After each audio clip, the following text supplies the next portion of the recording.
Hello, world.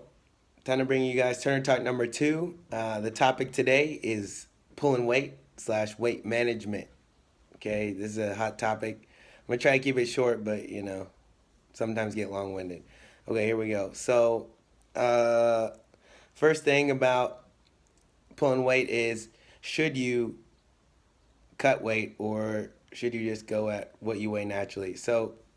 Definitely, I think with Little League Wrestling, um, ages like 5 to 12, things like that, you should definitely, I think, in my opinion, you should definitely wrestle whatever you weigh because a lot of things that people miss with Little League Wrestling is that the most important thing is development, skill development, learning the sport, and, overall, just like any other level, it's having fun. So we got to keep it fun for the kids. And if your kid weighs 47 pounds, and the weight classes are 45 and 50, let him wrestle 50. It's not that big a deal. Or, you know, hope that maybe in the morning he weighs 45 one day. But for the most part, I think that kids should wrestle what they weigh.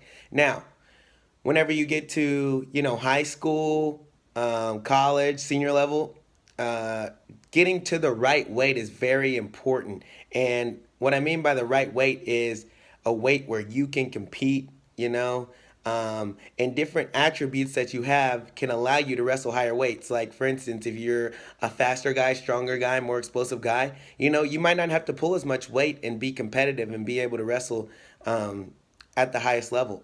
But if you don't necessarily have as many of those attributes, it might be a better idea for you to get to a better weight. Now, there's a lot of things that go into that. And keep in mind, this is my opinion, but my opinion is grounded in empirical evidence and also, well known, general known statistics.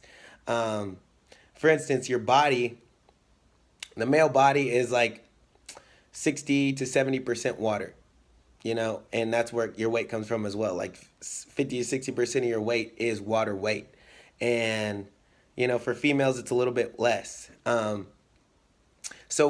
And muscle and lean tissue holds more water than fat does. So, that's also why, females have less water percentage in their body because, more of their body is fat. Um, so, keeping that in mind, yes, I believe that an older individual, high school, college, senior level, it is good, better for them to maybe reduce a little bit and get to a weight where they can be more competitive. But there is certain ways to go about that. Now, you got to remember that your body is geared towards survival. Your body and your mind are their number one priority is their survival. Okay, so whenever you and base almost everybody is a little bit dehydrated. Um, so once you start to not necessarily drink 3 or 4 liters of water a day, you're gonna be dehydrated. You're gonna be thirsty. Okay, so you got to understand that.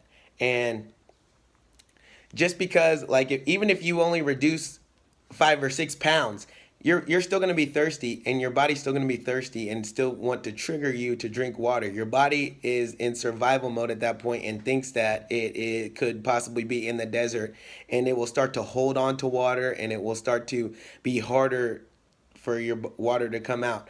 And so you have to keep all these things in mind. If I'm pulling weight and I drink a bottle of water, I'm still going to be thirsty after I drink that bottle of water. And that's another thing you got to remember. Water and liquid it's way easier to gain weight with liquid than it is with food. So you should always be eating. You should always be eating. And the closer you get to weigh in is the less actual fluid you should consume, and you should try to get more water from fruits and foods and things like that. So there's proper ways to do this thing. Like, for instance, I don't believe in plastics, I don't believe in saunas, and I don't believe in any of that kind of stuff. My senior year in college, wrestled 157 pounds, walked around at like 175. Didn't use plastics, didn't use sauna, didn't use anything, and felt amazing all the time. Okay, because I trained, and it's about training too. You got to train your body.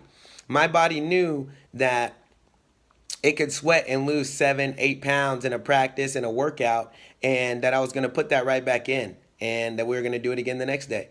And so my body got used to that. My body kind of knew, hey, you know, we're going to go ahead and let go of this water because we're going to get it back eventually. And so, but if you don't do things like that and you don't train your body like that, then it's like, oh, well, I can't let go of this water because, I'm never going to be able to get it back. Okay. So keep those things in mind. And just to jump back to the topic of Little League real quick, I remember I started wrestling again in 8th grade, but I wrestled 1 year in 3rd grade. And I didn't want to wrestle anymore because my dad made me sit in the bathroom with the heater on in sweats and spit Jolly Ranchers. And I was like, what the heck? I'm like an 8-year-old kid. I'm like, this doesn't seem like fun. I'd rather be watching cartoons.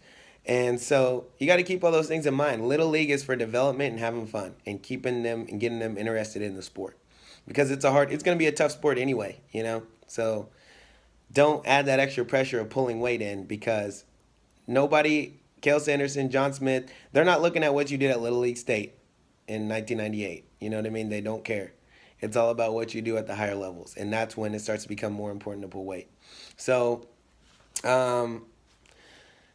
yeah, keep that in mind. Do not make little kids pull weight. It's ineffective. And as a high school wrestler or a college wrestler, it could be important for you to get to a weight class where you can compete, Now, I'm not suggesting that anybody pulls, 20, 30 pounds.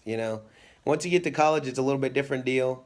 And depending on your situation, if you got a guy that's really tough starting at this weight, you might want to go down and give yourself a chance to battle and wrestle in the lineup. And that's all good. But don't pull weight just to pull weight, and definitely don't use saunas, don't use plastics, and you should eat every day. I don't care how much weight you're pulling, you should eat every day. Bananas are one of the best fruits to eat because they have potassium, so you don't cramp up and things like that. And potassium's an electrolyte as well, so it helps your body. It helps you to have the things that you need to recover. And also, bananas are great energy. Great energy. One of my high school coaches used to always say one banana is like 90 minutes of good energy that you can use. And so, eat a couple bananas, you can get through practice that way. And so, yeah, just keep all those things in mind. Don't pull weight for little kids. Don't use saunas. Don't use plastics. All those things are just the easy way out anyway.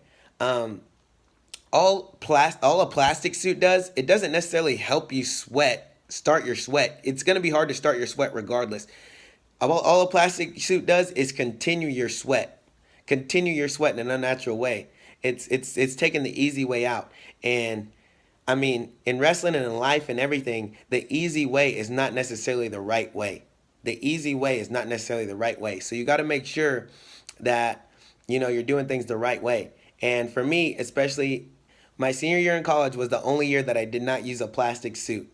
And I felt the best I've ever felt wrestling, and I performed the best I ever performed. So, I mean, and you can say, yeah, that's because it's been the longest you had ever been wrestling, and you knew the most. Yeah, all those things are true, but at the same time, knowing the most is when I decided, hey, I'm not going to use plastics. I'm not going to use a sauna because those things don't necessarily help me to reach my goal.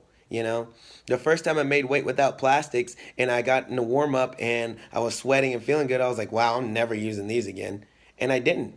And I think the proof is in the pudding. So I placed the highest I've ever placed before at nationals. So, yeah, that completes Turner Talk number 2. I know it's a hot issue. I tried to keep it short for you guys, but feel free to message me or, anything if you want to speak more about it.